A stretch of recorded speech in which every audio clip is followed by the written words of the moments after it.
형제들아, 내가 법 아는 자들에게 말하노니 너희는 그 법이 사람이 살 동안만 그를 주관하는 줄 알지 못하느냐.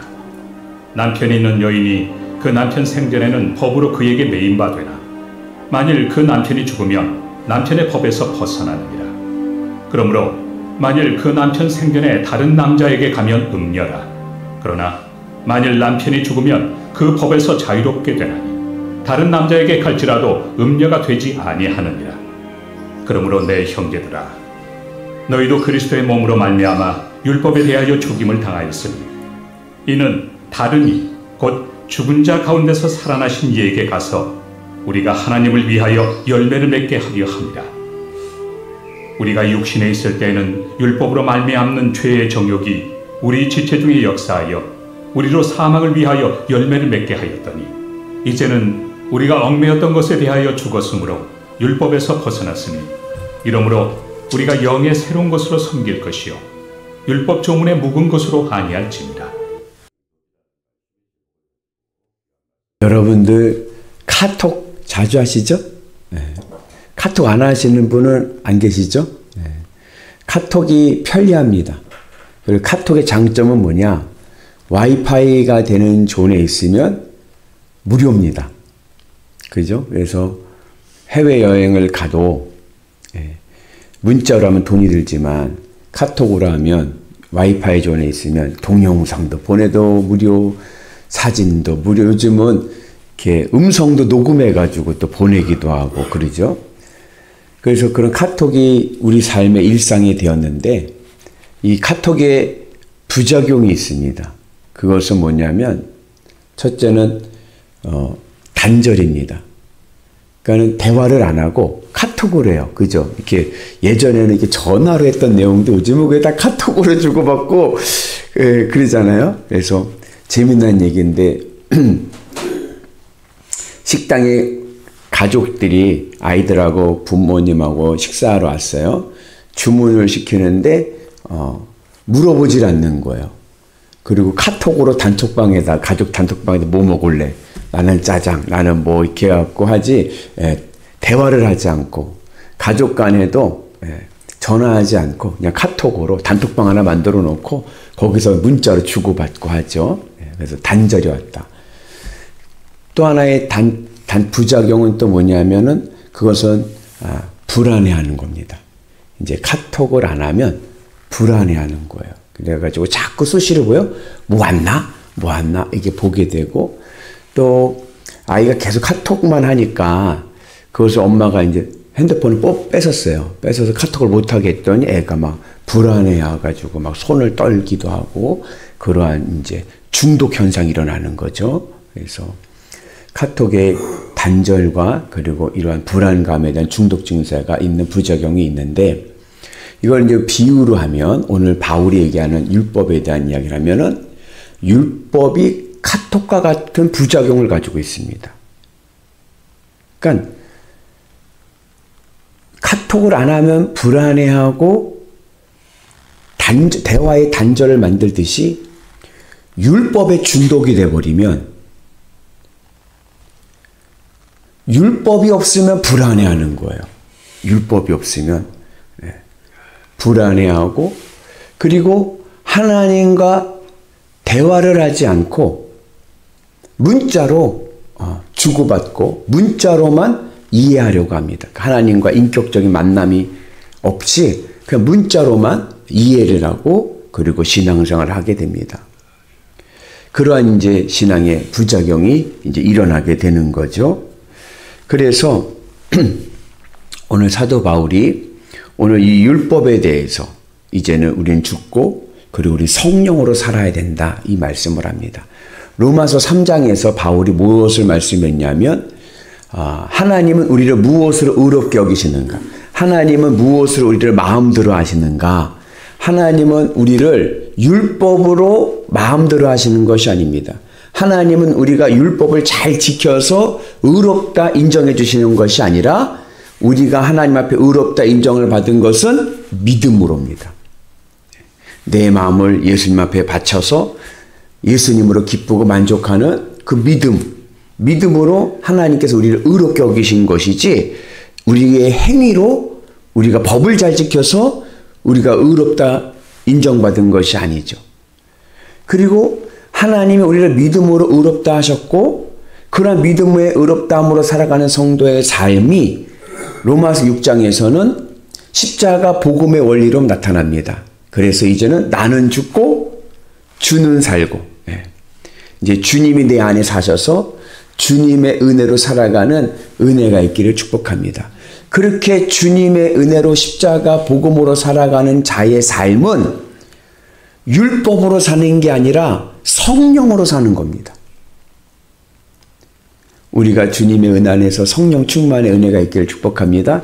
오늘 말씀을 가만히 보면은 사도 바울이 재미난 건 아니고 아주 독특한 비유를 들었어요. 그 무슨 비유를 들었냐면 율법을 남편으로 비유해서 얘기를 하는 거예요. 남편이 살아있는데 아내가 다른 남자랑 사겨요. 됩니까? 안 됩니까? 예? 안 되죠. 그건 뭐냐면은 오늘 음녀라고 나오는데 이제 간음죄가 되는 거죠. 그죠? 남편이 살아있는데 아내가 다른 남자를 만난다. 이거는 간음죄죠. 음녀가 되는 거죠. 근데 반대로 남편이 죽었어. 남편이 죽은 여인이 다른 남자를 만나는 거는 괜찮습니까? 안 괜찮습니까? 예? 괜찮죠. 예. 남편이 죽은 여인이 다른 남자를 사귀는 것은 괜찮다. 그걸 가지고 누가 간음죄를 졌다고 얘기하진 않죠. 예. 그 이야기를 하면서 율법이 남편과 같다. 우리가 자유한 삶을 살기 위해서는 이 율법에 대해서 죽어야 된다. 그래야 우리의 삶 속에 자유함이 있는 줄로 믿습니다. 그러니까 율법 아래 있으면 늘 불안해요. 왜요? 여러분 성경에 나오는 하나님의 말씀을 법으로 생각을 하고 그 법에 있는 말씀을 지키며 살아간다고 할 때 우리가 얼마나 그 말씀을 잘 지키십니까? 예수님의 말씀 지키기 어려운 것도 있고 때로는 못 지킬 때도 있고 늘 불안함 속에 살아가잖아요. 그러니까 그 율법에 대해서 죽고 우리가 믿음으로 살아가는 자들은 율법에 대해서 죽고 이제 무엇으로 산다? 성령으로 살아가고 자유함으로 살아가는 은혜가 있기를 주님의 이름으로 축복합니다. 그래서 우리의 신앙이 언제 정상화가 되고 올바른 신앙이 되느냐? 율법에 대해서 죽을 때요. 율법이 필요한 이유는 내가 죄 가운데 있을 때입니다. 율법이 없으면 내가 죄를 짓는지 안 짓는지를 몰라. 내가 죄인인지를 모르는 거예요.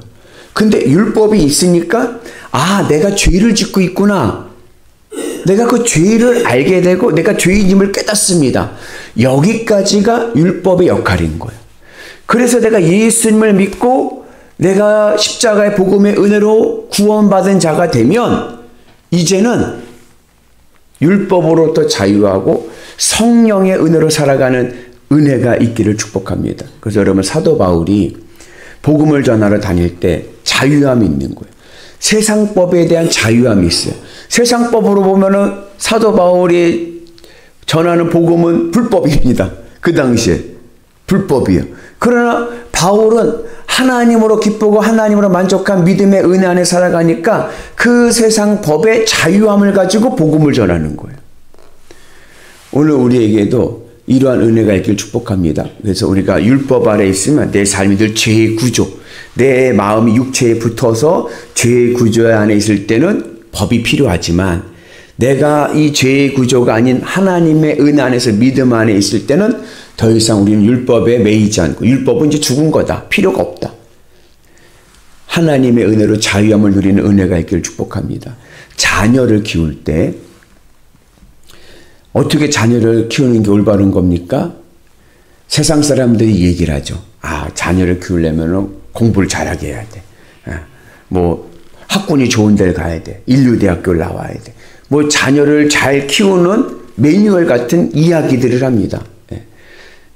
그래가지고 그게 법이 돼버렸어. 아, 자녀를 잘 키운다는 것은 아이를 공부를 잘하게 시키는 게 잘 키우는 거구나. 아, 자녀를 잘 키운다는 것은 자녀가 세상적으로 성공하는 게 내가 자녀 농사를 잘 짓는 거구나. 이렇게 생각을 한단 말이죠. 그러나 그렇지 않고 그건 세상에 말하는 매뉴얼, 세상의 가치가 율법이 돼버린 거, 법이 돼가지고.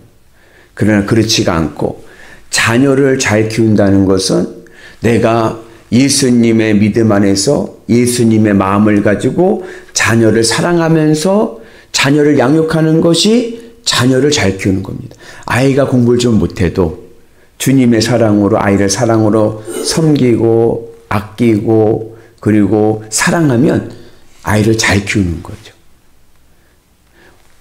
야, 이거밖에 못했어! 혼내는 것보다는 자녀를 사랑으로 감싸주고 그리고 아이에게 버팀목이 돼주는 것이 오히려 더 잘 키우는 거고 아이에게는 더 큰 유익이 될 줄로 믿습니다. 그래서 오늘 우리는 이제는 더 이상 율법에 매이지 말고 성령의 은혜로 살아가는 은혜가 있길 축복합니다. 그래서 이제 로마서 7장에서 바울이 얘기하는 메시지는 이제는 십자가 복음의 은혜 안에 있는 자는 율법으로 살지 말고 무엇으로 살아라? 성령으로 살아라. 늘 성령 충만의 은혜로 살아가길 축복합니다. 그래서 법보다 은혜입니다. 이해가 되시나요? 이게 이해가 돼야 되는 거예요. 율법보다 은혜가 더 큰 거예요. 그래서 교회는 주님의 은혜와 사랑의 공동체가 될 줄로 믿습니다. 그 은혜가 우리의 삶과 우리의 가정과 우리의 교회에 임하기를 주의 이름으로 축복합니다.